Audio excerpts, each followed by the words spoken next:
Hello അസ്സലാമലൈക്കും, welcome back to our channel. നിങ്ങൾക്ക് എല്ലാവർക്കും സുഖമാണെന്ന് കരുതുന്നു കേട്ടോ. ഞങ്ങൾക്കൂടെ എല്ലാവർക്കും അൽഹംദുലില്ലാഹ് സുഖമാണ് കേട്ടോ. അപ്പോൾ നിങ്ങൾ ഇതുവരെ തന്ന സപ്പോർട്ടിന് എല്ലാത്തിനും നന്ദി. പിന്നെ നിങ്ങളുടെ സപ്പോർട്ട് ഉണ്ടാവണം കേട്ടോ.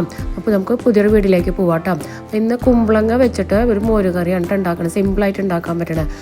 അതിനൊരു 1.5 സ്പൂണ് അരി വെള്ളത്തിലിട്ടിട്ട് ഒരു 2 മണിക്കൂർ കുതിരാൻ വയ്ക്കുക കേട്ടോ. പിന്നെ കുമ്പളങ്ങ ഇതുപോലെ നുറുക്കിയിട്ട് കുക്കറിൽ ഇടുക. ചെറിയ കഷ്ണങ്ങളാക്കിയിട്ട് കുക്കറിലിടുക കേട്ടോ. ഇനി അതിലേക്ക് ഒരു 4-5 പച്ചമുളക് നടുകെ കീറിയിട്ട് ഇട്ട് കൊടുക്കുക. 1 ടീസ്പൂണ് എരിവുള്ള മുളകും പൊടി, 1/4 ടീസ്പൂണ് മഞ്ഞൾപ്പൊടി ഇട്ട് കൊടുക്കുക കേട്ടോ. അപ്പം മുളകും പൊടിയും പച്ചമുളകും നമ്മുടെ എരിവിനനുസരിച്ചിട്ട് ഇട്ട് കൊടുക്കുക. വേറെ എരിവൊന്നും നമ്മളിതിൽ ചേർക്കണില്ല കേട്ടോ. ഇനി ആവശ്യത്തിന് ഉപ്പിട്ട് കൊടുക്കുക. കുറച്ച് വെള്ളം ഒഴിച്ചു കൊടുത്തിട്ട് ഒന്ന് നന്നായി മിക്സ് ചെയ്തതിനു ശേഷം ഒരു 3 വിസിലടിക്കുന്നവരെ ഒന്ന് വേവിച്ചെടുക്കുക. എന്നിട്ട് തീയൊന്ന് ഓഫ് ചെയ്തിടുക കേട്ടോ. വെന്ത് വന്ന കുമ്പളങ്ങ ഒരു ചട്ടിയിലേക്ക് മാറ്റിയിട്ട് അതൊന്ന് അടുപ്പത്തേക്ക് വെച്ചിട്ടുണ്ട് കേട്ടോ. ഇനി ഇതിലേക്ക് വേണ്ട അരപ്പ് നമുക്കൊന്ന് തയ്യാറാക്കിയിട്ട് എടുക്കാം കേട്ടോ. അതിന് വേണ്ടിയിട്ട് ഒരു 1/2 മുറി തേങ്ങ മിക്സിയുടെ ജാറിലിട്ട് കൊടുക്കുക കേട്ടോ. അതിൻ്റെ കൂടെ നേരത്തെ കുതിർത്ത് വെച്ചുള്ള അരി ഇട്ട് കൊടുക്കുക. ഇനി ഇതിലേക്ക് ഒരു 1/4 ഗ്ലാസ് തൈരും 1/4 ഗ്ലാസ് വെള്ളം ഒഴിച്ച് നന്നായി മഷി പോലെ അരച്ചെടുക്കുക കേട്ടോ. തൈരിൻ്റെ പുളി നിങ്ങൾക്ക് പുളി എങ്ങനെയാണോ അതിനനുസരിച്ചിട്ടുള്ള പുളി എടുക്കുക കേട്ടോ. പുളി ആവശ്യമുള്ളവർക്കാണെങ്കിൽ നല്ല പുളിയുള്ള തൈര് എടുക്കുക, അല്ലെങ്കിൽ കുറച്ച് പുളിയുള്ള തൈര് എടുക്കുക കേട്ടോ.